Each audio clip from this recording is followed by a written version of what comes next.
What's up, everybody? It's Jeffrey Lyles welcoming you to another edition of Lyles Movie Files. So, as you see right now, I'm by myself. Jay's going to pop in soon. Chief is under the weather, so we got to send our well wishes to him in case he just so happens to be watching out there on the realms of YouTube, Facebook, etc., etc. So, while Jay's loading up, let's say what's up to everybody here in the chat. What's going on? 80s kid from the 90s. Jeff, Jason, Chief, Boosters TV show is going to be comedy gold. I can only hope. Blake Tarpley says, yo, Jeff, Jason, Chief. James Green is in the building as well as David Thanos. What's up, fellas? Ryan Daly. What's up, movie crew? What's up, Ryan? Afton Child is here. What's up, man? Get well, Chief. Exactly. Snake Eyes, I'm back and feel good. Great to hear it. I know you've had some interesting last couple of weeks, so I'm glad to hear that everything is up and up.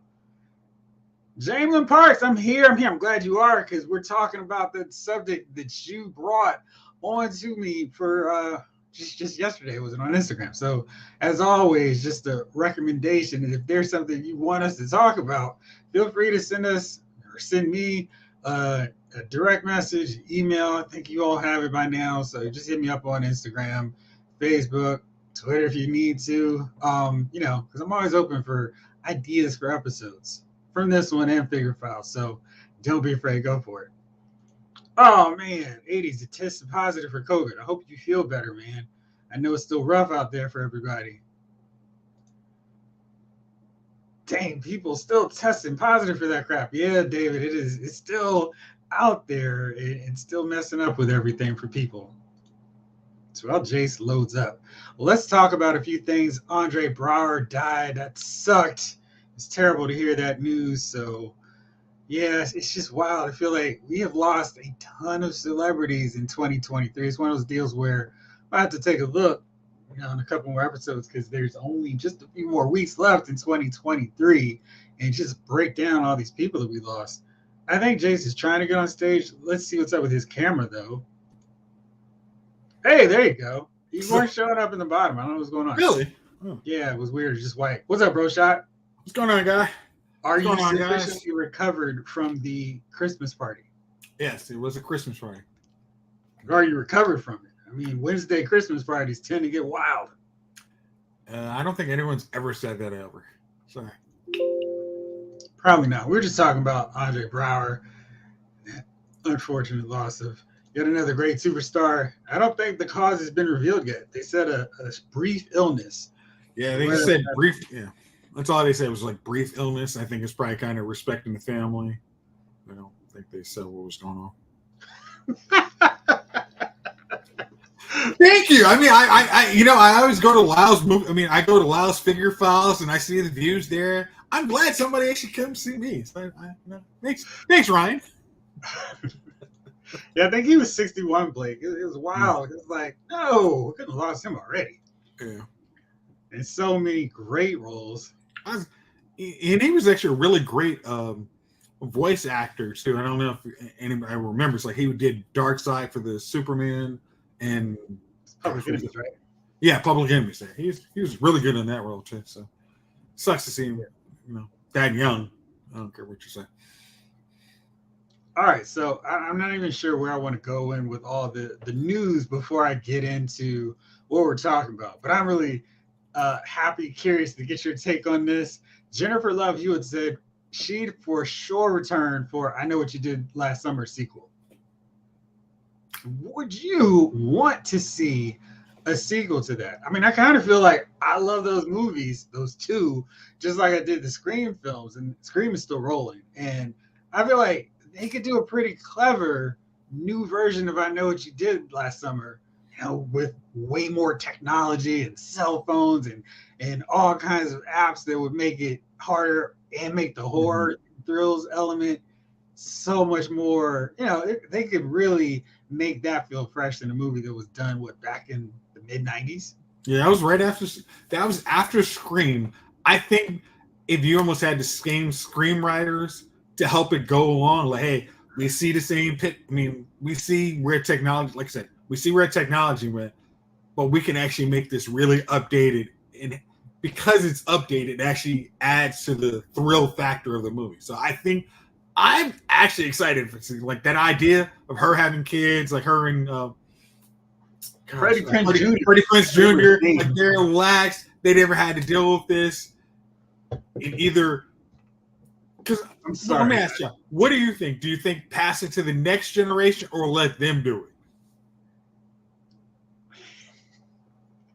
You know, I am, as you know, experienced, but it's just one of those deals where it's like, I mean, I don't know. I think it'd be weird seeing them as the parents and them kind of on the back burner while hotter, younger kids are running around, getting into the same drama. But it probably would make a lot of sense for them to be the ones out partying, and that I feel like adults would have a different way of dealing with something like that, as opposed to teenagers who would be like, let's do something crazy. And as audience, we'd believe it because teens do crazy stuff. Yeah, like I mean, like remember the first movie where you had like Ryan Felipe like out of the trunk. I mean, you can't get that with adults in their 40s. Like we go out and have fun, but we can't party like we used to. So I think having a younger generation could make a really fun movie.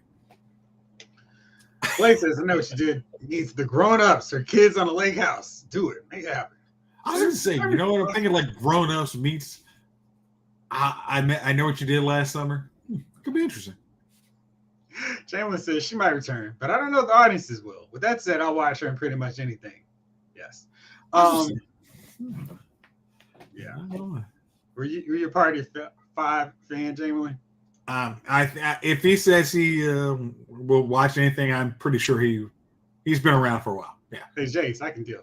Ryan says, did you think I forgot what you did all those summers ago? Heck no, I still remember. That's the full title. We might have to shrink it down for the Hulu fans. All right, 80s has been watching. I don't know why the mouse is going so slow today. Been watching some Seinfeld today. Great. I haven't watched any comedy on these streamers so long. Honestly, Seinfeld is probably one that holds up. Kids Incorporated. Wow. Ooh, wow. I didn't know she was on that. Yeah. You didn't know that one, did you? No, I really didn't. I was like, that tracks, but yeah. I would watch that movie though. I'm not even gonna fake. All right, so let's talk about news that I'm really upset the Chief is not going to be able to take part in. No, it's not. You just want him to rant, don't you? Huh? You just want him to rant, don't you? Well, I wanted to hear his thoughts on Tommy DeVito. I'm not going to lie on that. I really wanted to hear his thoughts on Tommy's agent, and you know he's almost becoming as prolific on social media as Taylor Swift. I was going to say, like, if you're Tommy DeVito, I don't actually have to win games at this point. I'm going to be I can have 1 year. I'm going to be a social media influencer for the next 5 years. So I'm good. I mean, Tommy's like a movie, maybe a lot more so than Brock Purdy. They're gonna set the movie like many years after Brock Purdy's won several Super Bowls, and have young Tommy DeVito watching. We're gonna take some liberties with the timeline. I mean, if we got a Brightside movie, Blindside movie, Tommy DeVito, hey, his agent alone. When we saw his agent, we're like, that is his agent. Like, yeah, I mean, it's like that's his family. We were so cool with that. Yes, that is the story. We want it. This is my cousin Vinny as a football story. Yeah. Well, come on, it's going to be great. So I can't wait for that. But anyway, speaking of other things, and again, which I wish the Chief was here for, we have finally confirmed that Nicholas Hoult will be playing Lex Luthor in Superman Legacy. I'm kind of digging the way James Gunn interacts. He lets these rumor fires go maybe a month, if that, and then he'll go, all right, listen, that's not happening. That is happening. I like that as opposed to these official studio proclamations that take forever, and it's been like 5 months after everybody knew. And he's like, yeah, got a picture with him. Like, yeah, he's going to be amazing. And he's going to be amazing. I just need Nicholas to do one little thing. Can you imagine what that one little thing would be? Shave his head? He's got to shave it. He's got yeah, it's like you need a shaved bald cap. Like, I don't want to see like what happened with Superman and Lois's he's gonna shave his head, but he's not really bald. He just doesn't want. He's in the clink. So yeah, he's gonna shave his head. Like, no, I need bald, chrome dome Lex Luthor. Like that is his insecurity. I need that built in. Yeah, I mean, we need the full chrome dome for him. It's like, and I think, oh gosh, I think when you did it, when the rumors started, when you saw him from Furiosa, I mean Mad Max, it's like that's Fury Road. Like that was a good, like that's a good look for Nicholas. So having him do that, I think is a good idea. But going back to your other point, I think having James Gunn as a studio head is a very good thing because he can interact with the fans. You don't have to let too many rumors go on, but he can also say, hey, if you want to go on another rumor, cool, but I'm going to shut this one down so you don't go down too many rabbit holes because I want you guys to kind of have like puzzle guessing into it, but not so left field that you're going to be disappointed when it doesn't happen. It's like, no, that's the wrong way. Go this way. So, as he's known to do, Gunn was on Threads recently and was talking about, all the different characters that are going to be showing up in Superman Legacy. We've got Green Lantern, Guy Gardner cast, Metamorpho, Supergirl might show up, Mr. Terrific's there. Jimmy Olsen's going to be there. Mercy. A pretty sizable amount of characters. And, some people were going, what's up with the cast, man? And Gunn said the whole point was it's not a large film. I mean, not in terms of cast. It's normal for single protagonist films to have other characters, much more unusual for them not to. And he said he takes issue with some superhero movies leaning too heavily in what he would call cameo porn. It's been one of the worst elements of recent superhero films. The characters in a film, they have to have a reason to be there story-wise. I don't mind actual cameos if it's a glimpse or a moment, an Easter egg. But what bothers me is when they mangle an elegant story by shoehorning characters in. They aren't there because the story calls for it, but for some other reason. It's fine if it doesn't disrupt the story. It's the plot that develops from a cameo, not the cameo itself. Thoughts? Okay, that's I'm not going to say that's a shot at Dawn of Justice, but it sounds like a shot at Dawn of Justice. Like, not going to lie. I like the idea of having characters in there. You know who their names are. Very much similar to what happened in, what was it, Justice League, the original. Like when you see the full cut, you see it's Amadeus, you have Adam, you have so many characters that should have gone somewhere, but they did not like revolve on like, oh, this is so and so. So, what do you about to say, Jeff? No, nothing. I was just no, but I like kind of having cameos so the people in the know like, oh, that's Guy Gardner. Oh, that's cool to see him, but you don't have to admit that's Guy Gardner to have a 10-minute scene about Guy Gardner. But, what's Lex and Mercy going to do next film? I like kind of introducing these people exist in the world, but this whole movie doesn't revolve around them. So I think that's a good idea. Ryan says, I hope Lex isn't the big bad of the movie. I like them to take a break from him to showcase more of Soup's villains like the Parasite, Metallo, the Ultra Humanite. Same. I mean, he's Lex Luthor, and they can kind of maneuver him in a way differently than the X-Men films. Just fell onto the Magneto and Mystique crush where, is it really an X-Men movie if Magneto and Mystique aren't there? And to a lesser degree, the same deal with the Thor films where Loki had to be in everyone until Love and Thunder. Maybe that was like hey, this isn't going to be good because there's no Loki. Mm-hmm. So it's kind of interesting the way things have gone with this. And let's see here. Who would you like to see as the big bad? Because I think I like your idea of not having Lex is the big bad. Very much like similar to Lex Luthor in the Superman animated. Lex was there, but it was never that big bad. It was always Darkseid. So where would you like to see it go? Luthor can be a prickly billionaire, and he can be a bad guy on that level. He doesn't have to be the main, I'm fighting Superman because I'm jealous. He could do all kinds of stuff to undermine him on the low level. And then like the sequel or even the third film, oh man, it's been Luthor all along. Yeah. And that would be fine because Superman has so many great villains. I kind of like the idea of Ultra Humanite as a villain. Maybe in the second one where we can kind of go like, oh man, we have a big albino gorilla running around here as a villain. I think that'd be wild and nuts to see on the big screen. Okay, like so I've seen Ultra Humanite in a couple different facets. Where did you say like the? Because I mean, last time I remember was from Stargirl, and I thought that was a very cool portrayal of Ultra Humanite. Where do you see him, Jeff?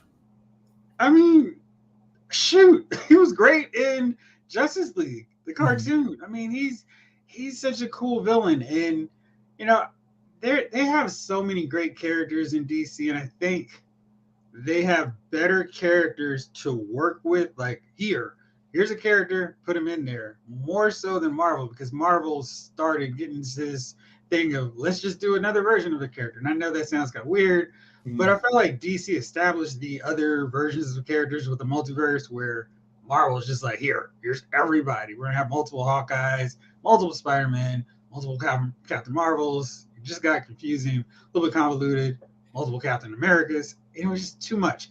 But they have random characters like Ultra Humanite. You can just plop in there. Bam. Hey, we've got Parasite. I don't know if Parasite's a full movie villain, unless you wanted to go more of a horror route. That's something you could do. I mean, there's so many characters. I think if they wanted to go wild, I think a great way to approach Superman would be to have a halfway villain and then another half villain. Like we have Toyman through the first half of the movie, and then oh man, he's been under the thumb of Brainiac or something, where it's like just wild. They just thinking kind of similar to Dark Knight Rises. I'm sorry, The Dark Knight, where you have technically the Joker, and then after it is Harvey Dent. Yeah. So Ryan says Parasite is good for a fight or two, but can't get a movie. I agree. Unless they went like a super Night of the Living Dead kind of vampire or zombie parasite character where it's more horror than just the standard parasites leeching a little bit of energy from people, fighting Superman, and then rinse, wash, repeat. I think if they did it that way, it would work. I think Luthor working with Metallo would work. Yeah, that could work. Metallo is a villain who would be a lot of fun. I think the one tricky thing for Superman is the Superman, the animated series, did an excellent job with all of those villains. And they even created new ones like Livewire was like, yeah, there's another great version, top this of this character. And Ryan mentioned what earlier that I thought was fun. My dream is to see Titania of the Super 8 with Kryptonite Vision. That's silly. I almost feel like that, Superman has a lot of villains that would be really good for a half hour, 40 minutes maybe. But I think that's kind of the fun of a Superman movie, where you just don't need to have a big bad villain, where maybe the premise of the movie is Superman fighting, and you kind of break the structure of, hey, here's our plot, here's the initial encounter with the villain, here's the next fight with the villain where he gets humbled and he needs a boost from Mom, Pa Kent, Lois Lane, Lana Lang, and then he goes off and beats the bad guy. Maybe with Superman, they just blow that whole formula up, and it's like, this is a day in the life of Superman, and wow, it's crazy and wild, and just have total fun with that concept where they're not locked into, here's a formulaic villain that needs to get beat down. Yeah, that might be a good way, because you mentioned it perfect, because this segue is Superman the animated series gave you this really good 30-minute bag, like Parasite, very good for 30 minutes, but could you really see a whole movie carried by Parasite? We saw that in DC Animated when they tried to do it, it did not work. It's Parasite he's a one trick. I'm just stealing powers. That's it. But that 30-minute block was good. And like Livewire was this really good animated 30 minutes, but after that it was okay. There's not much you can do. There's not much depth there. So having a better character where there is either the building to that next story where this person is the real bad, and like I said, they're working in cahoots with somebody else would be a good way. It's never a bad time to say cahoots. Ryan says, "Oh, Mongol and War would be awesome for a Superman movie." He would, but I feel like he's another one that you shouldn't start off with. Yeah. He's like a next level, like he's too high. I think Mongo's too powerful. I think too powerful. How do you say a character's too powerful to fight Superman? Well, I've been like messing around with looking at Invincible level powers, Invincible versus Superman or Omni-Man. Not a fair comparison. So you got to give a fun. These guys are really powerful, but not stupid powerful. That at the end, if you have Lex Luthor, so you have to make Lex Luthor feel like a threat when you initiate him as the big bad. So I've got one. We have World War there. Oh, thanks. I do appreciate that. Yes. Okay. All right. Now I have one that I think is a really intriguing one because he's not a household Superman villain name, but I think the traits of this character would work really well for a villain on screen. And you could get away with him being an opening one because it's an emotional villain. Probably Superman's most emotionally tied, connected villain. And he's been neglected for a long time, but I'd love to see him come back, get some shine, and show up. And let's see if this picture will show up. Speaking of, let's see here. It's not cooperating. Let's try that again. Conduit? I've never heard of it. There we go. Conduit. It was there. Oh, it was there. It's weird. Yeah, it was there. Seen it. Okay, it was just like blank white screen. So what's cool about Conduit is he knows Superman is Clark Kent, and he's one of the few, from all these different reboots and all this stuff back in the post let's just destroy everything with DC Infinite Crisis era. Not that I'm hating on that stuff. It's just, they started going wow with the continuity. It was like, I can't keep up. Conduit's a good villain. He's got electrical powers for the most part, but he can kind of go toe to toe with Superman. And he's got that personal connection. So you could make him sort of kind of the focus of the movie where he's stalking Superman and he's jealous and he's not like the rest of Superman's supporting cast where, oh man, Clark is so awesome. He's like jealous and we've got this little beef and he's somebody that Superman could beat. And we learn more about Superman, the person, through his villain. And that way we could go through all the checkmark origin boxes if you needed to, but told from a different perspective. Okay, I'm not familiar with Conduit, but the idea sounds better. So you don't have to worry about overutilizing your A-level tier bad guys, and you can elevate. I mean, the good thing is with filming, you can elevate somebody to an A-level character, which is what Marvel initially did. Like Tony Stark was, like we talked before, Tony Stark was let's say B-tier character.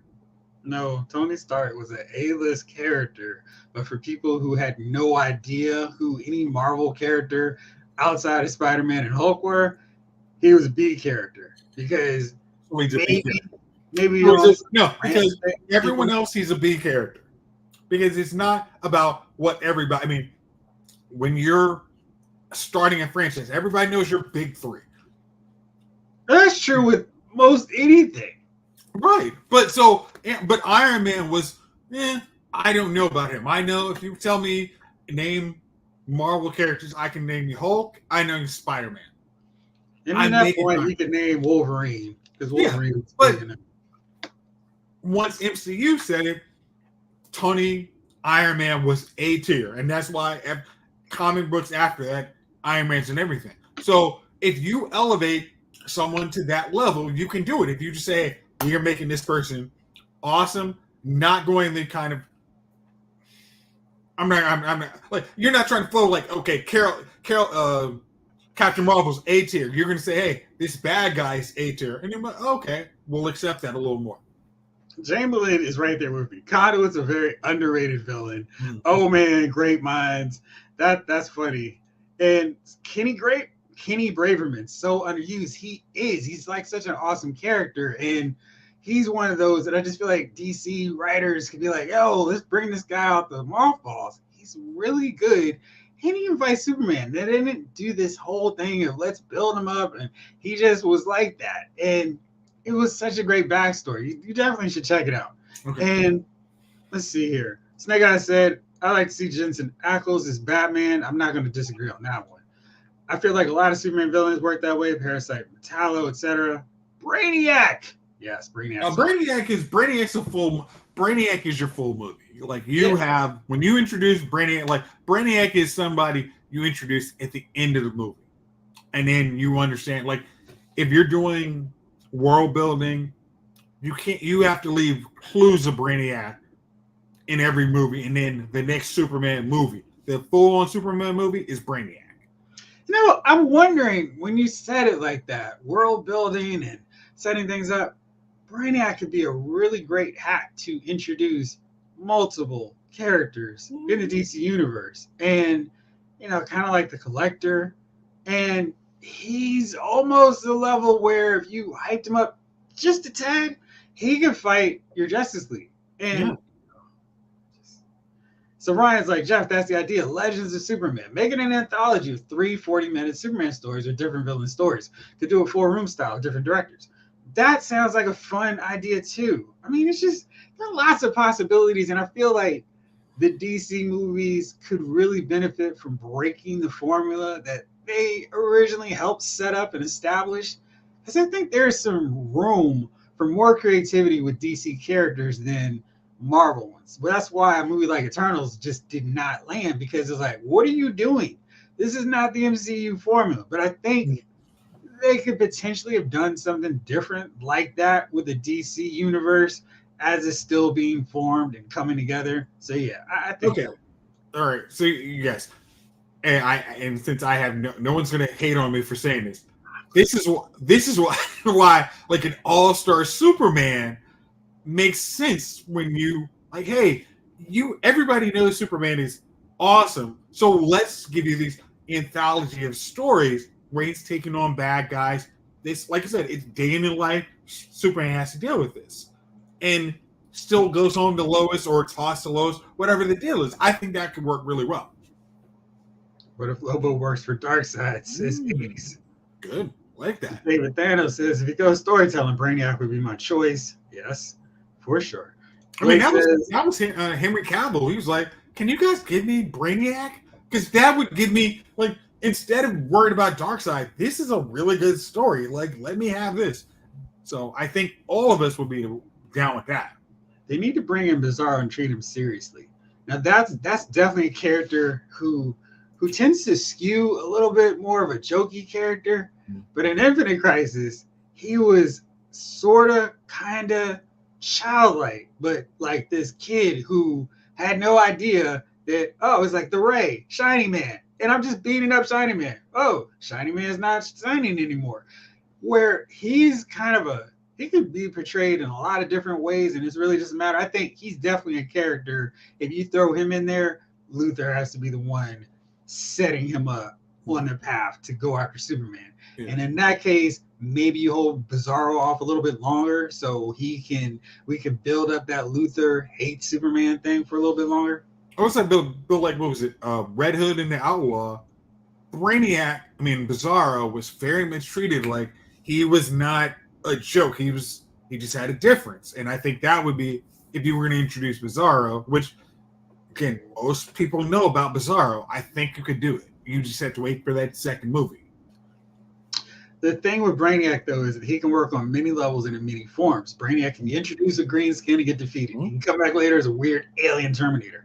Oh, yeah. Yes to all of that. So maybe Brainiac comes through and he spots Luthor's this super magnetic personality. I'll portray myself like Lex Luthor and shave my head. Maybe we have Nicholas Hoult do a dual role where he's Brainiac and Luthor, and he shows up. We get him in the shorts. I kind of want him in the shorts because that's Brainiac. In the white boots and the purple. You want for Super Friends, huh? Challenge Super Friends, Brainiac. That's what I want. And then finally, Brainiac can be a huge, all-powerful virus with multiple bodies. Let's do it. Blake says, I have to admit, I don't know Bizarro's origin, but what if he was a Kryptonian that a mad scientist created, a la Frankenstein? I think Bizarro in John Byrne's Man of Steel, which I really like his origin for, it took some skin cells of Superman, and we are like, all right, let me make this. And every time he tried to create a clone, it didn't work. And one finally worked. And then once it got exposed to the air, it started shedding its skin and getting white. And he didn't fight Superman very long because his body was decomposing. It was kind of this tragic story. He came to the Daily Planet because he had Clark Kent's DNA. He was like, I'm supposed to be here. And he started reaching for some glasses, and Superman's like, whoa, I got to get you out of here pronto. For all these people, specifically Lois Lane, figures out who you're supposed to be. So it was really cool. I definitely recommend Man of Steel, at least the first trade. I think that would now still be the first 6 issues.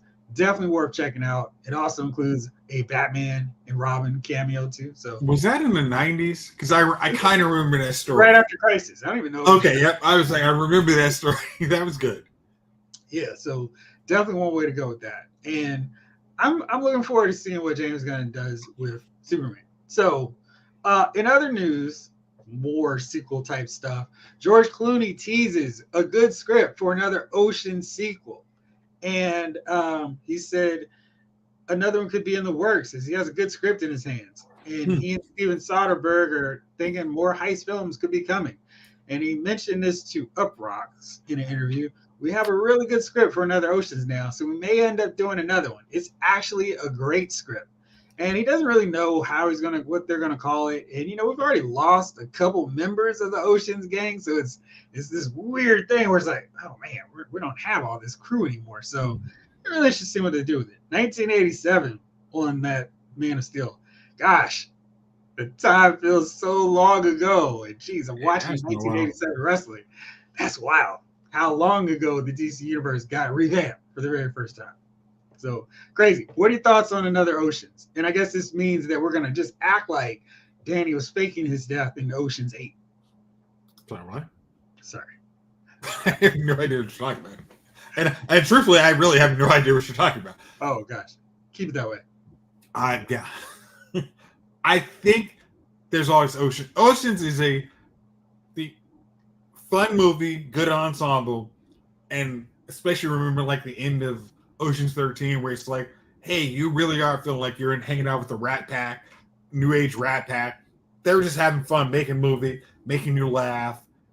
And at the end of it, they're having drinks, having pool, and playing some poker and having a good time. I think there's always an area where we want to go see that. So I think most people would be like, you got Ocean 14 or Ocean 13? We'll sign up for that. I think it will work. So that's good to know. And a good soundtrack too, which that is the key. If you can't give me a good soundtrack, I got a problem. But if you can give me was it Ocean's 11 soundtrack? That thing was awesome. Ocean's 12? No, what was the middle movie? Ocean's 12. Yeah, Ocean's 12. You can give me an Ocean's 12 soundtrack? Perfect. Like that's what I need to actually get really invested in another Ocean's movie. A really good soundtrack. All right. I'm going to talk about 2 things real fast. First up, Adam Driver, all the actors are like, finally I can talk about everything that I've been holding back for all these months. And he's talking in this interview with Deadline about J.J. Abrams' original vision for Kylo Ren was completely changed. And this is shocking to me because that trilogy was so well thought out. But Driver's saying that the original thing was that Kylo Ren was not going to be redeemed. He was going to be the most vulnerable and weak member of the dark side. And by the last movie, he was going to be the most committed to the dark side. And Driver said, I tried to keep that arc in mind, regardless if that wound up not being the journey anyway, because it changed while shooting, but I was still focused on that. So, oh boy. Yeah, he said, so that last one, it changed into being, about them and the dyad and things like that, and evolving into Ben Solo. That was never part of it. He was Ben Solo from the beginning, but there was never a version where we'd see Ben Solo when I first signed up for it. So that's really intriguing that that even Adam Driver's low key throwing out shots like, yeah, we don't need this. I'm still trying to figure out if they're going to do the whole new Daisy Ridley trilogy. Like it didn't happen. I think that's probably the better way to go. Just don't watch that whole garbage you saw. And Rey is now the Jedi Master. I think that's probably the better way to go. Because trying to make sense of that first post, Return of the Jedi sequel doesn't make sense. So let's just Daisy Ridley is the new Jedi Master and go with that. Ryan says Pettit deserved a co-writer credit on The Rise of Skywalker. That whole movie was a reaction to reactions to reactions. Yeah. Yes, it was. And then was it the final one was that was The Rise of Skywalker. It was gosh. I mean, if they had just stuck to one idea, it would have been so much better. Like they could have come up with a story. I'm like, I don't like all these directions, but at least I understand how I got there. Well, I mean, like if after what was the first one? The Force Awakens. All right, so Force Awakens had its own vision, and then Rise of Skywalker. Whoa. The Force Awakens had its own vision of being a remake of A New Hope. Yeah, which again, we talked about that after watching the movie. Like, I saw this movie, basically my first movie watched. I kind of remember this, and you trying to act like this in the thing. It's okay. But when you had Rise of Skywalker tried to break a mold. I did not like that mold that you tried to break. But it was a new vision. We were like, okay, if this is the direction you want to go for it. I will not hate on you for trying something new. When you tell me the whole story, I may hate it, but commit to it. When they didn't commit to it to that random third, it was none of this makes sense. Don't bring Palpatine back. It makes no sense. You didn't commit to anything. Even like Adam Driver, when he said, "Oh, this wasn't the original thing I signed up for," they didn't commit to anything. Like Ben Solo, nothing. Like none of Ben Solo's arc made sense. It was, he had a lot of screen time, but what are you killed your father to get redeemed by the girl you really don't know. You didn't get redeemed by Luke. You got by the other side of the dyad. Why did I do this? Why did I do this? You've taken me down a path where I can't follow. And every time I do this, I'm like, that trilogy of movies makes no sense. And I should have listened to you. We don't talk about Star Wars Episode 7, 8, 9. Half of them, you're right. And we try. And Blake says, there was a Star Wars Episode 7, 8, 9. I mean, and the funny thing and a real joke about it is the Mandalorian, Ahsoka is all trying to get you there. But they have to really contend with the movies. And once they get you, they will walk you up to 7 and it's like, okay, how do we get to 7 to 8? And then they're like, I have no flipping idea. Oh, no. Yeah, I'm good. I'm perfectly fine. Whenever Dave is like, this is it. I'm like, thank you. That's it. Ryan says The Rise of Skywalker is objectively dumb, but I still enjoy watching it because Daisy Ridley and Adam Driver are awesome. They're awesome in spite of that movie being terrible. Yeah, I mean, as I always say, I really hate the fact that the fans like to backlash against the actors. The actors did their job. Actors can only do the material. If you want to hate on anybody, hate on the writers, hate on the creator. I mean, all the creative. The creative was horrible on that. But the actors, they did a good job. You did the heck out of Rey, who couldn't have a lightsaber fight with Anakin after his first day. Good job. Like Padawan Anakin would have done. Ahsoka would have destroyed you. Like there's no doubt. Like she just arrived the other day. Hey, Padawan Ahsoka would have. Padawan Ahsoka. The two of them would have murdered both of them. I don't care what. Murderized her. Yeah. Anakin's Padawan would be like, "I'm sorry, I thought you guys were training the Force. What the heck are y'all doing? Like, come on, what are y'all even doing? All right. Like, you have no idea what you're doing. Like, get out of here. I don't know why I did that either. All right, here, more news on Captain America: Brave New World. They've gotten Matthew Orton to do some additional help padding of the script. So he's also been working on he worked as a consulting producer for Moon Knight. So I know Gotham will Marvel love is it. excited about that. And so he's gonna be working on material. It's gonna be shot in additional photography, and it's gonna take place either this spring or summer. Because don't forget, Brave New World is not coming out until February 14th, 2025. You get no love from Marvel Studios with this, but they're trying to make darn sure that they don't drop the ball with this one. What are your thoughts? Okay. I'm a challenge you here. Reshoots scared the hell out of me. I'm not. They've done this with all these movies. I mean, they do, but it's when they say they announce like 2 years in advance we're doing reshoots because the story's not connecting or whatever. That scares the heck out of me. But see, the problem is, I think they've had all these issues with everybody just going rogue. Not Rogue One, just going rogue with the scripts, doing whatever the heck they wanted to do with very little oversight. And I was like, whoa, whoa, whoa, whoa. Our golden goose, our golden egg is starting to turn a little copper. We need to fix that. We need a little shine back on this thing. We're going to nitpick the heck out of all this stuff to make sure it stands up to audiences and to us. Because if all these YouTube dudes out here saying, and women are saying this stuff is trash, we need to figure out what the heck's going on. And that means we're going to look over all this stuff. And if the scene doesn't work, we're going to reshoot it. We're going to scrap it. We're going to fire the writing team and have a whole new crew come through. Okay, but if you were to, if I told you all that, and then I said the guys at Moon Knight are handle it, what would you think?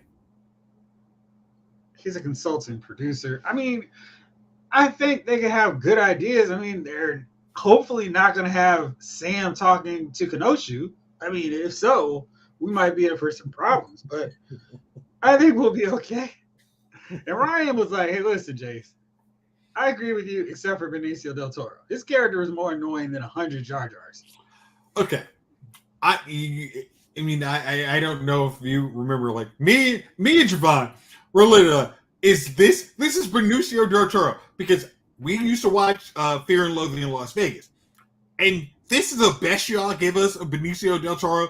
He had no freaking idea. What was the point of this dude? Like, for 30...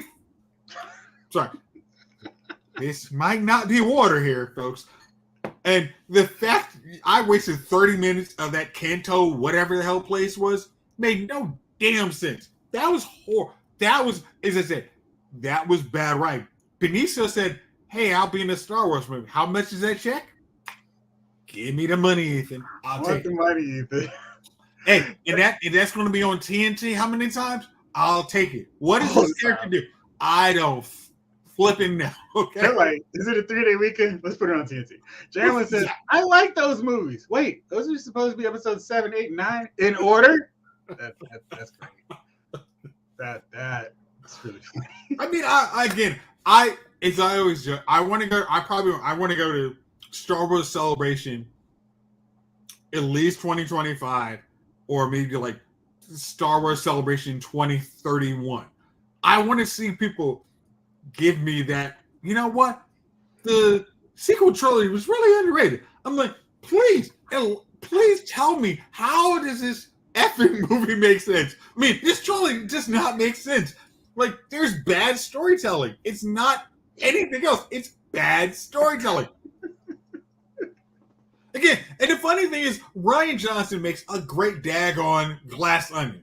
Like, give me that movie. Like, I love those movies. But Star Wars, he's like, I'm deconstructing this. Are you sure you want to hire me? Yeah, sure. Do you know what deconstructing means? Man, we think it means okay. Like, let me check Google. Oh, everybody liked your Looper movie. Okay, thanks. Pay me the money. All right. So that's it. And Jalen says reshoots are very common. Really, these days we just hear about them more due to the internet. They can be a bad sign, but they're often blown out of control, particularly with genre films. Yeah.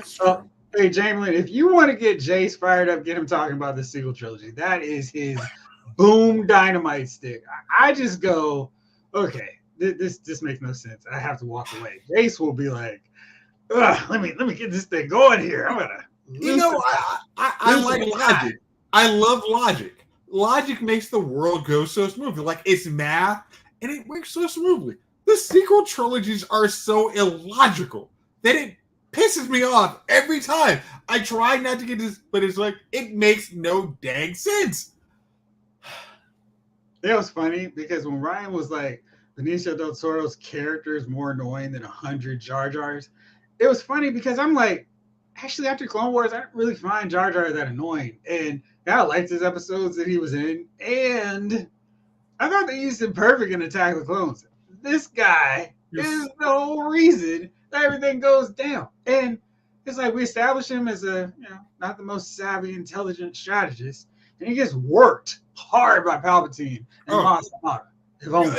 And the thing is, it's not just Jar Jar.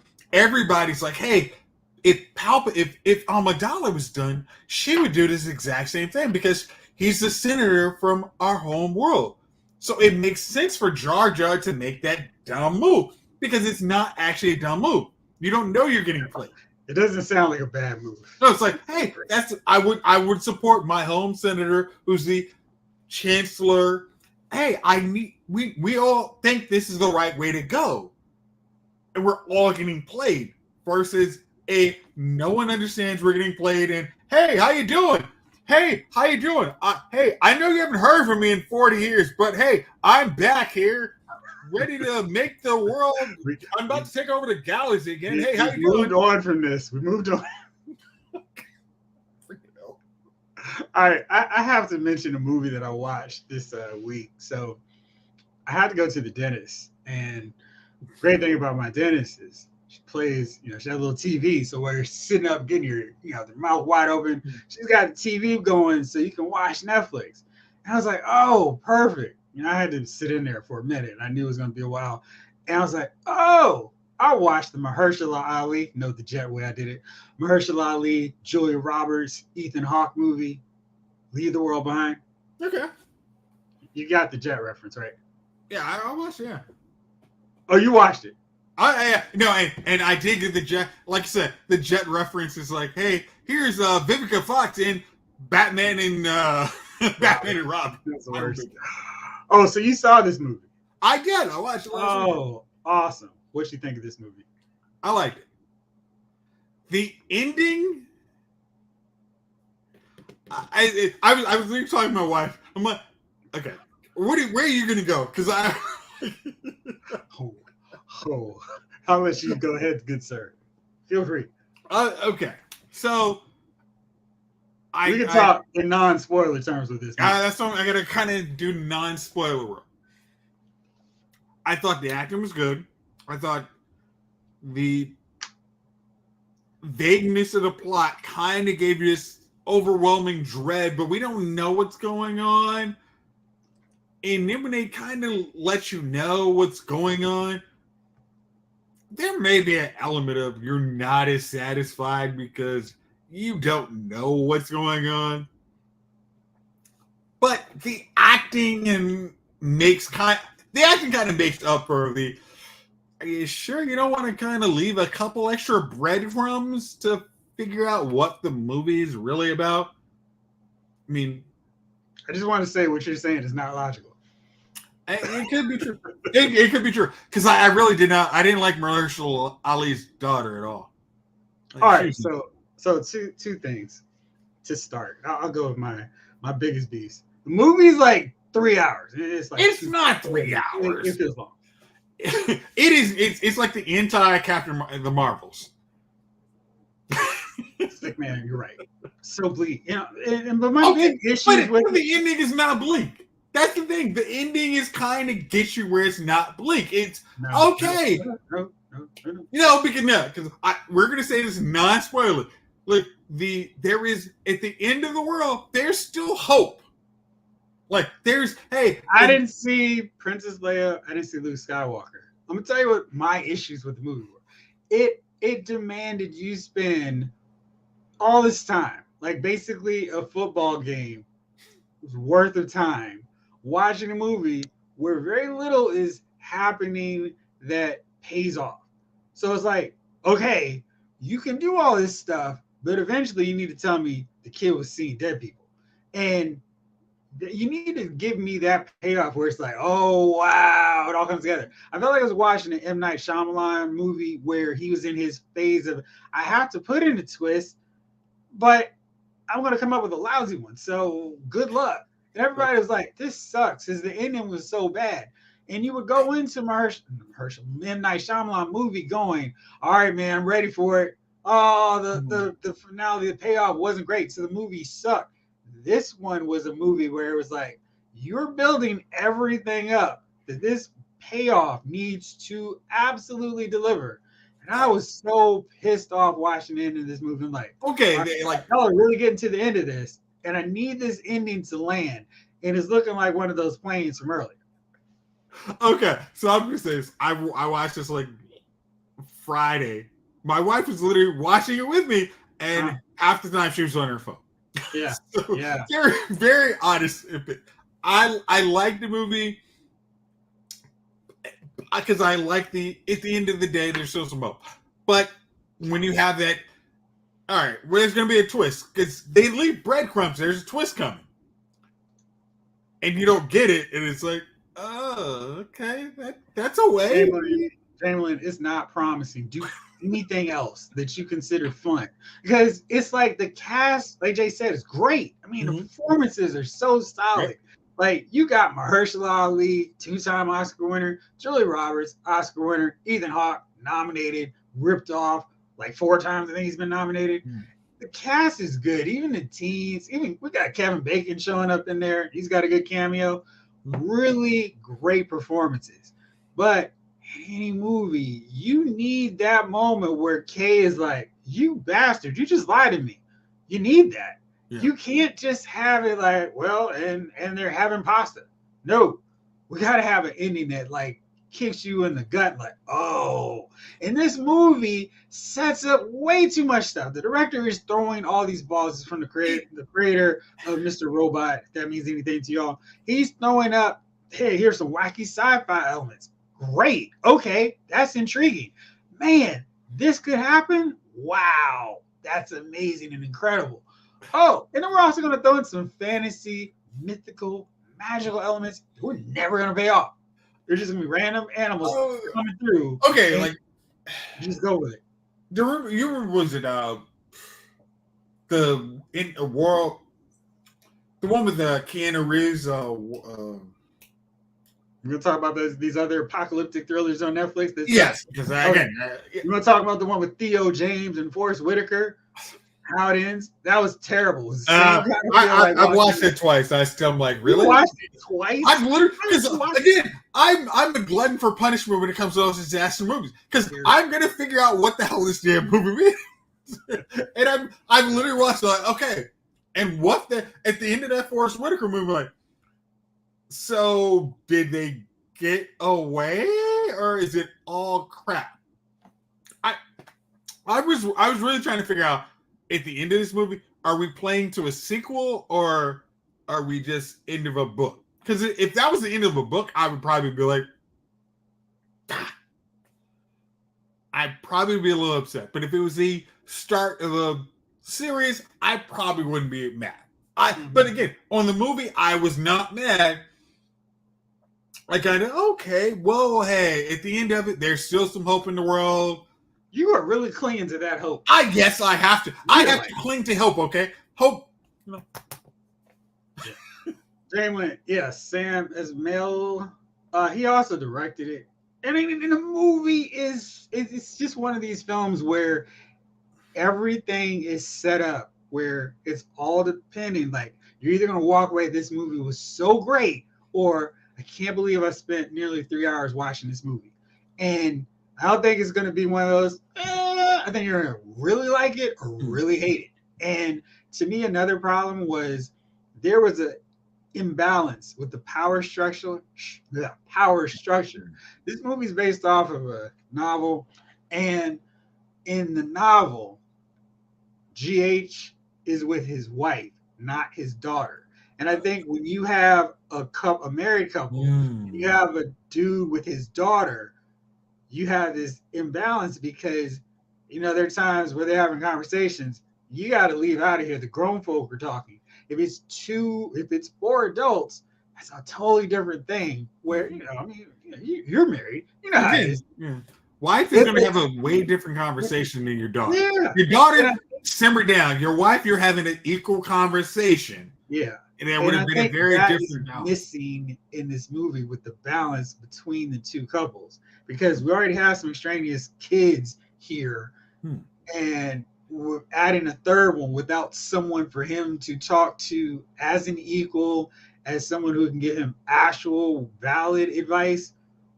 It's kind of missing, and Yeah. that's changed from the book because in the book it's his wife, and Wow. so like The wife would have made that a very different movie. That the wife would have.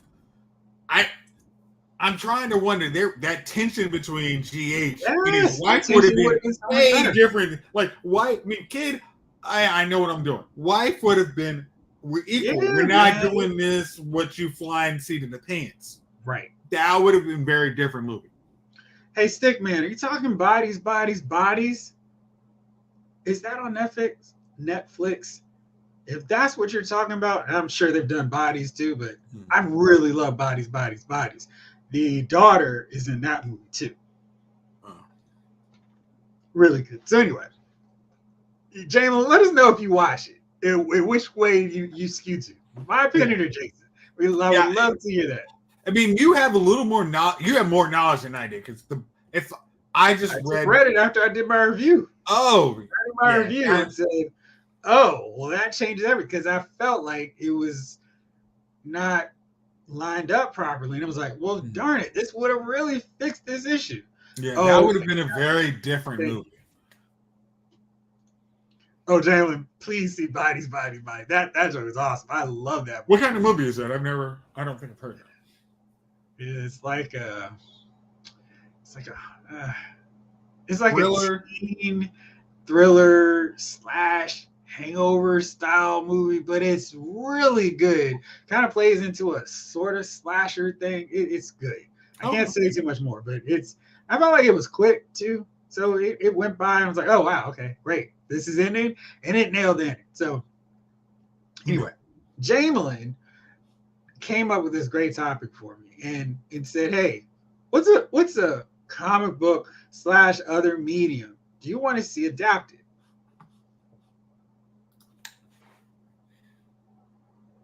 I didn't give you a briefing on this because I wanted your initial response, like, hey, this thing deserves to be on a TV show, a movie, and it's not getting enough attention, buzz for people to even go, oh, this would be cool. This would be great to see this on what other form?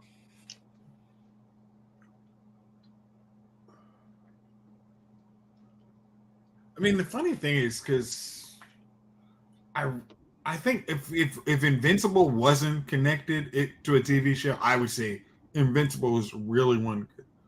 I think we've hit irredeemable almost with The Boys, but I think that would be. I think they tried to do that with Burn Bright, which I still hope they actually really go in that whole universe because I think that would be really fun to see a really dark Justice League in an R-rated setting. Haven't you seen that? I mean, I feel like we've seen that multiple times.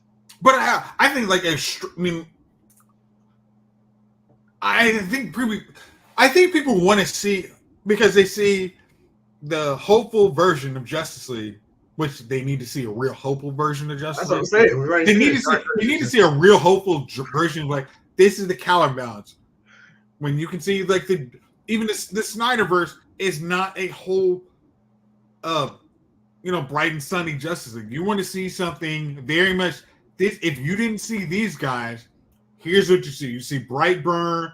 You see for everybody who has not seen Brightburn, I'm going to try not to say spoiler. But why don't you move on to something else then?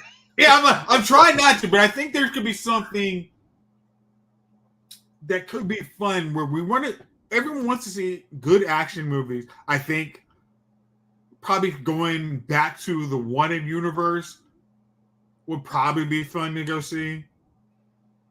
You still haven't read Big Game and you haven't. I need to come over to your house and stats like all of those. I think that people want to see. We want to see good action movies.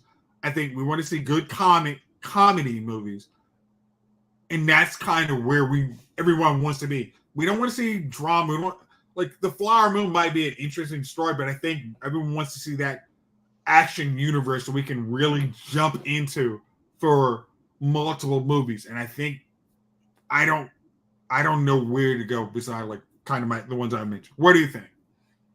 What do I think? Well, let's see what everybody else thinks first. Yeah.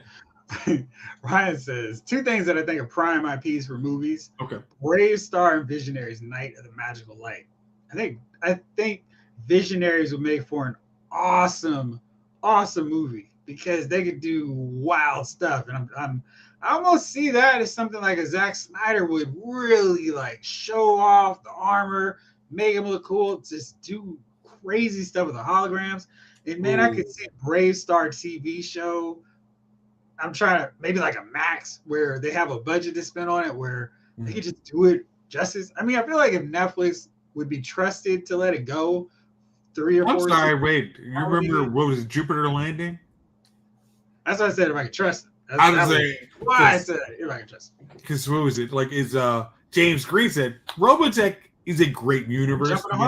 Jumping ahead. Yeah.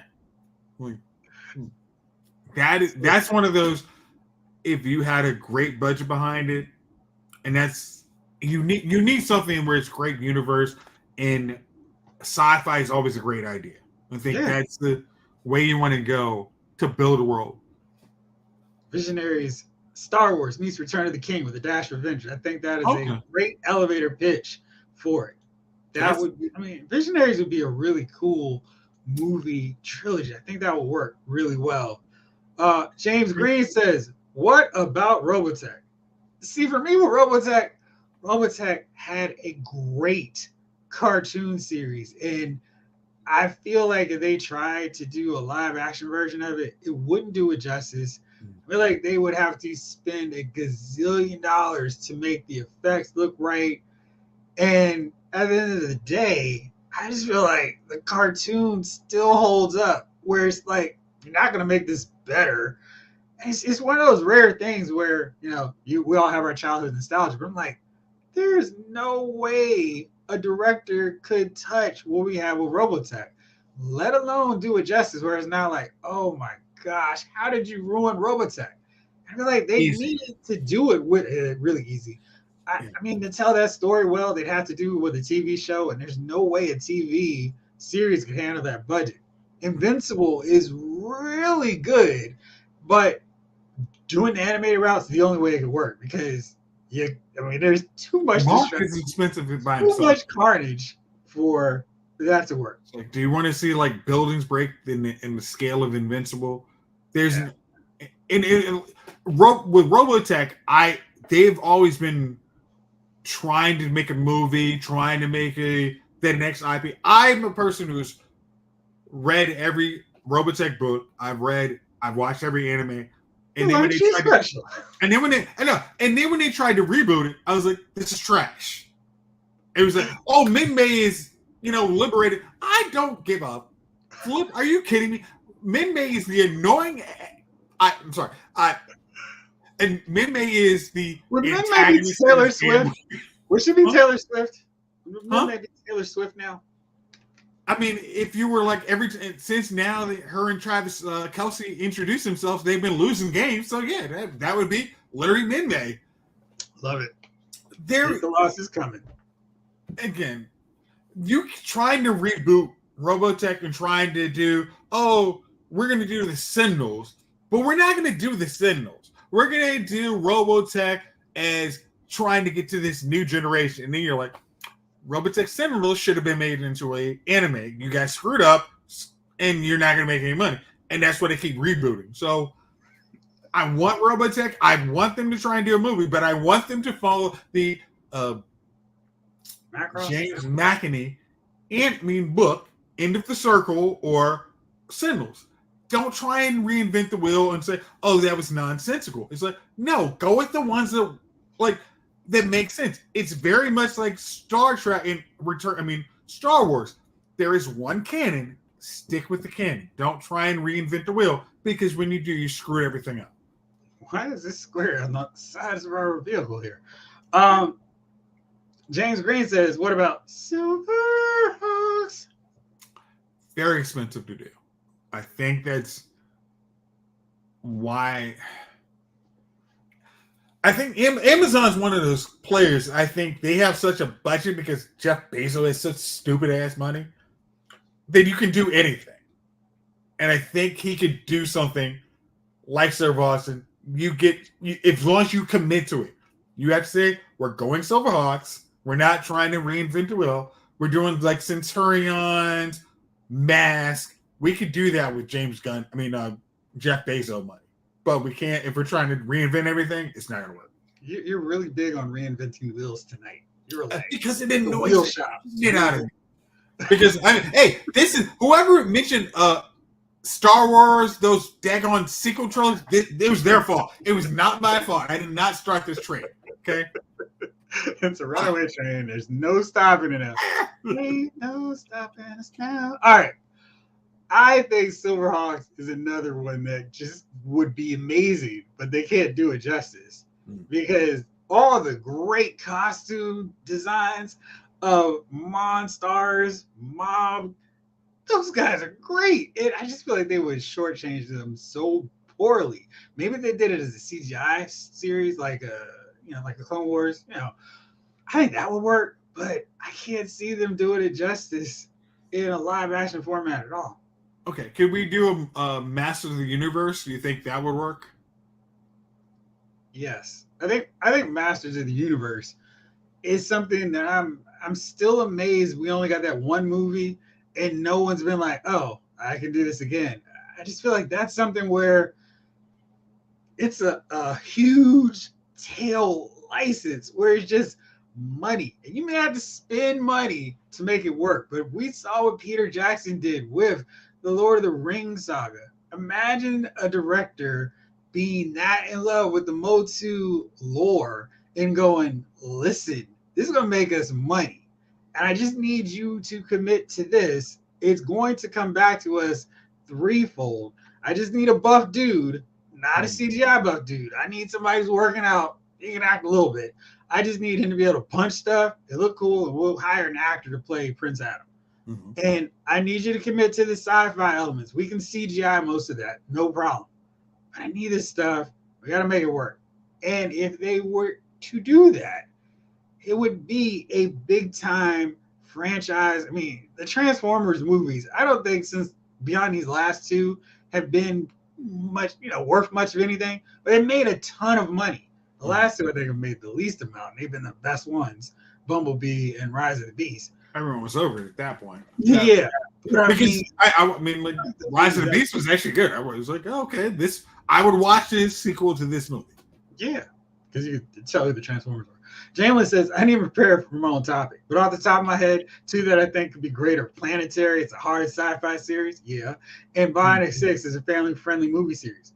Dude, Bionic 6 would, if you get little kids involved in Bionic 6, that would, especially in nowadays, geez, they were a blended family back in the 80s. This would be an easy thing to do now. Like, shoot, they could just be running like a foster home. And, our kids now have body power. Oh, man. Like, that was another one. I just feel like it's so much right there. Yeah, that's one you could sell. We can make toys. We can make. We have a license in here. We can do this. Yeah, I feel like Disney would do a really good job with the Bionic 6 because they could do something without Marvel and just do it right. Jeez, it's right there. Yeah. I'm sure the rights of that aren't as cheap. It's expensive. It'd be worth it for it. Blake says, I want to see a series on the history of the Marvel Universe, how it's created, not just from the rosy sense of superb Stan Lee, Excelsior, drama, the other artists like Mad Men, but the Marvel offices, etc. I would watch that show. That sounds really fun. Wow. That's actually kind of a cool idea. It's almost too good an idea to that would be fun. That would, especially as the film universe has lost its luster, that would really be this hole where everybody can be like, hey, this is why, everything, what you love is this but there's a darker side. I think that would be Perfect interesting. time for it. Yeah, that'd be cool. Ryan says HBO shared universe, gangsters from The Sopranos, The Wire, Deadwood, and Boardwalk Empire, fight vampires from True Blood, and White Walkers from Game of Thrones. Tony, get over here. I mean, the funny thing is you could actually literally have The Sopranos crossing over with The Wire. That would actually be kind of, and yeah, that would be actually fun. Make it happen. All right, 80s Kid says, give me a proper JLA movie. Which version of JLA? I'm sorry, you gotta tell me that. We're not giving you a good time. Sorry, we're not doing that. We'll give you recycled trash. Enjoy. Stickman says, I wish Paramount's Halo wasn't crap. Halo should be great. Oh gosh, thank you, Stickman, because I actually wonder. I really had that on my queue to watch. Ah, crud. Like I said, Shogun Warriors, 1970s giant robots, Force 5 cartoon update. Bring it on, Blake. That would be fun.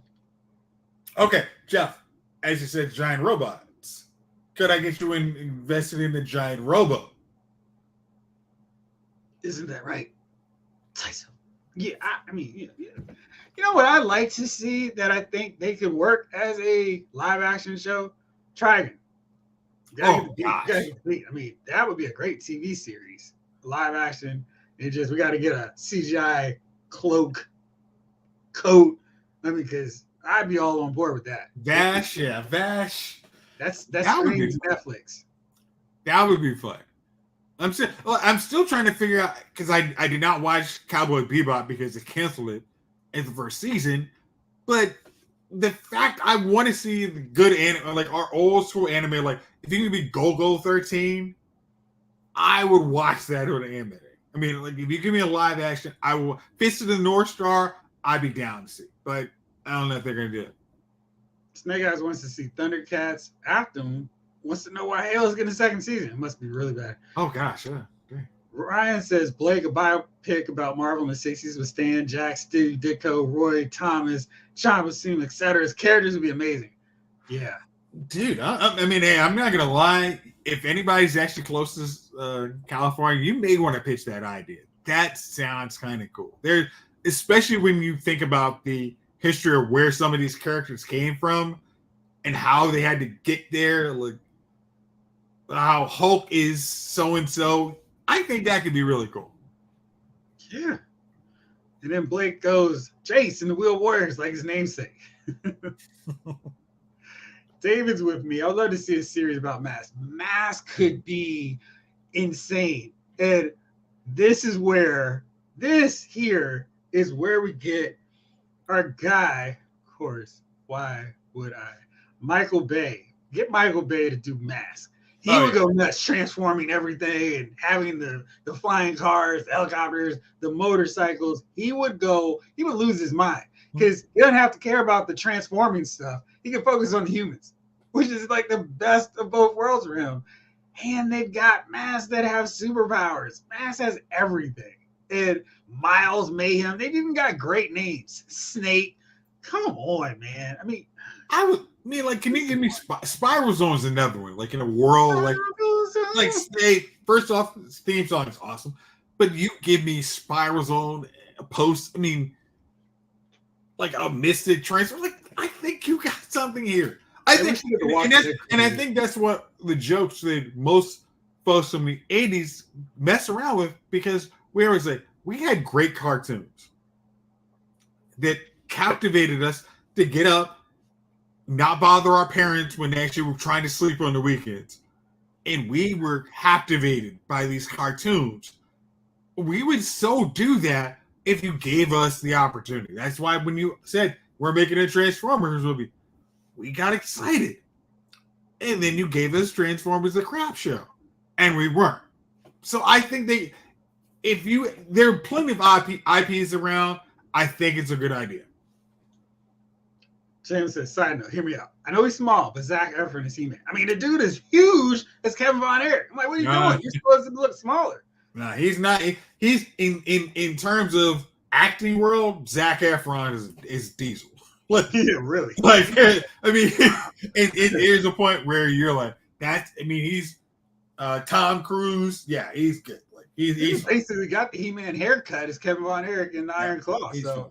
I'm not even like, oh, I don't know about that one. Nah, if we could sign him up, yeah. Pirates of the Dark Oh Water. my gosh! Thank you. Somebody else knows this daggone cartoon.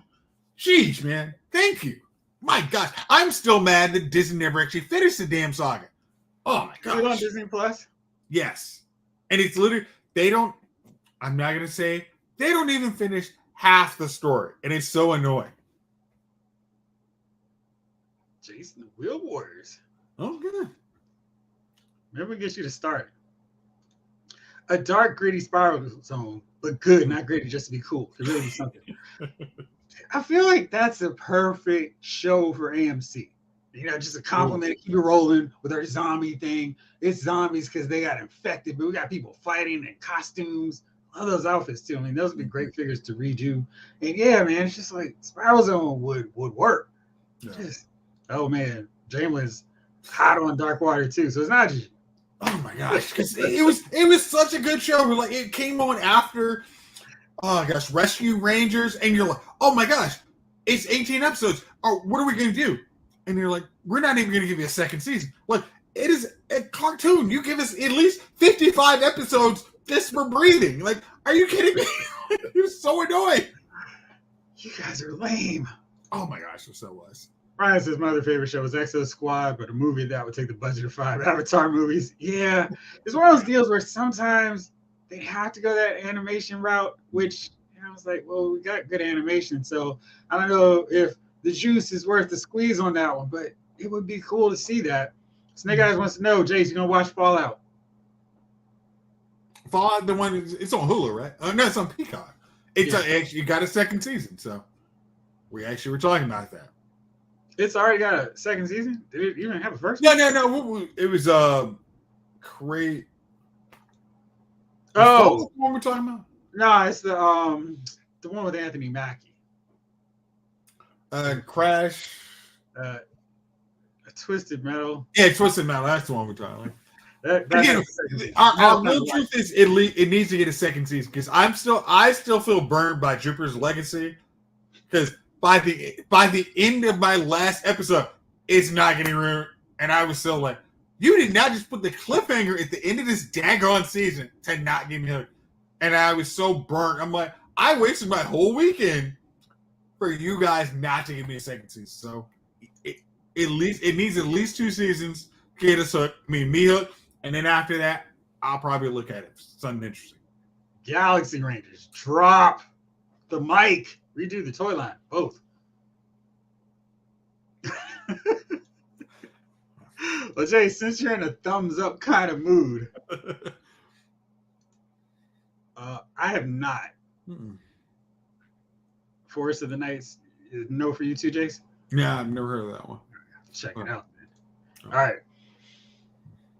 It's not Dummy of the Week time, but it is time for you, per our homework assignment from last week. It's time for you to roll out your top 10 films. It's the 13th, so there's still some time for some other movies to stumble into your top 10.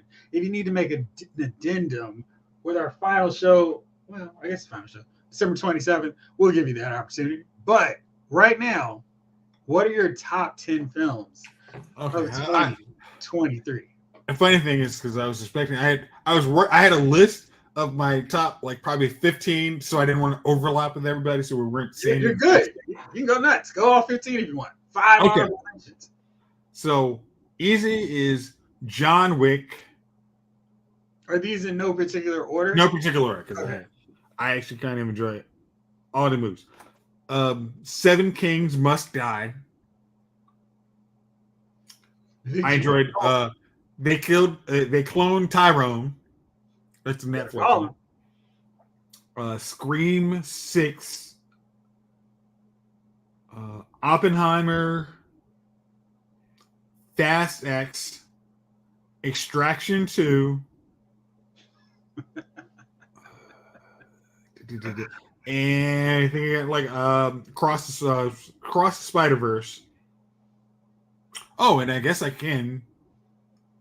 Was Spider-Man No Way Home this year or last year? Last year. Okay. I think it's more than last year, actually. I feel like that movie came out because we've been waiting on figures on Marvel Legends for them for 3 years, I feel like. Yeah. And I'm going to give you, I think, the Pope's Exorcist. Really? It was 2021 on that one. Are you kidding? Oh, yeah, okay. So let me, still. Quantumania? No, no, I know this one. Insidious, Red Door. Okay. Yeah, I mean, as I say, I like the performances of Quantumania, but I still get annoyed with everything that happens out on. So solid list, bro. So if you had to point to one as your must-see favorite film of 2023, what would it be? Ooh, mean Scream, because that's the final finale of the whole series. I don't care what they try and tell you right now. I think John Wick is probably my standout. I think John Wick, end of the series, I think that's the one I would recommend. Look, this is the one, if I have to pitch for anybody else, this is the movie to see, especially because I literally just watched John Wick 2 and 4K TV. I'm like, wow, this is awesome. And then I really am waiting to get to 4. I really think John Wick is probably my standout movie of the year. And that's because I have not seen some movies that are probably on your list. Jeff, what is your list? I don't have my list together yet. I'm still watching movies. What? I will say that there's absolutely zero chance that John Wick won't be on my list. Mm-hmm. And another one that two more that will absolutely be on my list: Extraction 2 and Mission Impossible: Dead Reckoning Part 1. Oh, gosh, I'm still so mad about that one. I'm going to see that movie. Don't worry, you'll get the same effect watching in 4K. Forest of the Night is the first book in a sci-fi noir novel series about a humanoid tiger detective, kind of like The Island of Dr. Moreau meets Blade Runner: Fifth Element. Sounds intriguing. Ryan says, I wish Universal could have made their Dark Universe work. Finally watched The Mummy, and it could have been great, but Cruise and Crow fundamentally alter the tone. You agree with that? You know what? I actually read that because, Tom Cruise wanted to make the hero not the Mummy. Very much how we remember the Mummy is like it's a guy trying to trace that love, and it's like, no, let's do this way.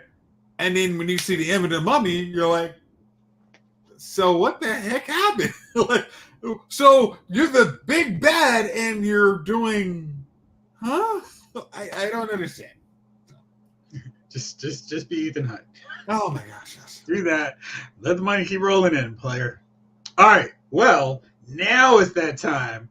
That very magical special time of the week. And just because Chief is not here tonight, I guess you're gonna have to go first. I guess I got you. So, funny thing, I said, was it on Monday night?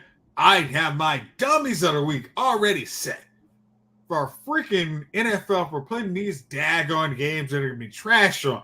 I said, oh my gosh, they got us watching the Packers and the Giants and the Dolphins versus the Titans. Oh my gosh, this is gonna be trash. I'm not gonna watch a minute of this. 40 minutes later, these games are pretty good.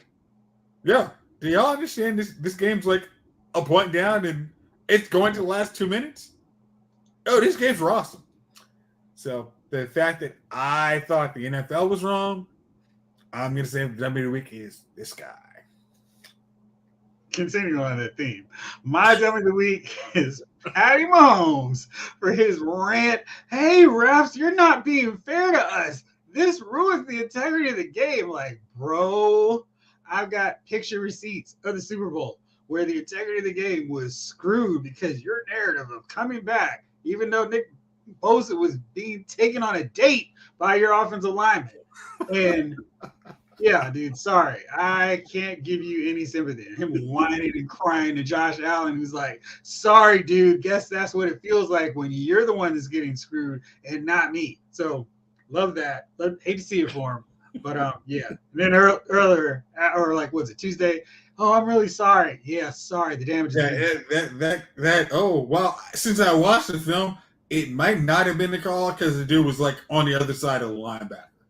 Now, I may have not seen that because half the dudes were like literally saying, hey, you know what? That would have been Travis Kelce's Hall of Fame package. But to Darius Thomas, or whatever the heck his name Tony. is. Dude who will not be playing for them next year. I'll say that. He wasn't good. He wasn't, he's better football player than I am. Like, not saying. But when it comes to football players who are making millions of dollars, that dude is not playing for the Chiefs next year. Like, Patrick Mahomes will be like, I will ship that dude and mail his laundry to wherever you get him. Like, get this dude off my team. If he's there through the end of the week.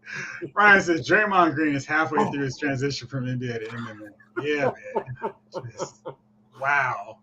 Yeah, I'm going to see how many games he gets suspended this week. I'm kind of waiting for that. It's got. Let me see if there's an update. Is this like that hammer has to come down hard? I mean that punt. That was a swing. Like, bro, that was a straight haymaker. You knew where that punch was going. Like, there's no way you could say, oh, it's unfortunate he was there when my fist went that way. Oh. So the news is he's going to receive counseling before return from suspension. He is out indefinitely. Wow. So that's 4 or 5 games at least. What's that mean? We just do a light phrasing, keep it vague. See, definitely only 4 weeks. Is that mean like however much the owner pays me is what the suspension is? What is that? Help me out. So yeah, we'll figure that out. So next week, hopefully, Chief will be back, chilling here with us. He can share us his top 10, his top 10, and maybe Jeff will have his too. I should probably have mine. But I hope so. Yeah, and then I want you to come with your list, and you all out there too. Come up with your list of must-watch Christmas movies where it's not really a Christmas unless you watch these movies. Because I'm about to start watching them as I begin wrapping up presents and getting ready for the big fat man to come down the chimney. All right, everybody. Thank you as always. Bro Shot, thank you for hanging out with me. Ryan Snake Eyes, Afton, Jamelin, 80s kid from the 90s, Blake Tarpley, James Green. I think that's everybody who's been hanging out with us tonight. Yes, great. So thank you all. Thanos. Huh? David Thanos, of course. Can't forget about David Thanos. So thank you all. I'm going to be back on maybe even tonight to talk about these X-Men Marvel Legend Wave 2 of X-Men 97 figures, but I'll definitely be back on tomorrow night for another edition of Lyle's Figure Files. For now, this episode of Lyle's Movie Files has been filed.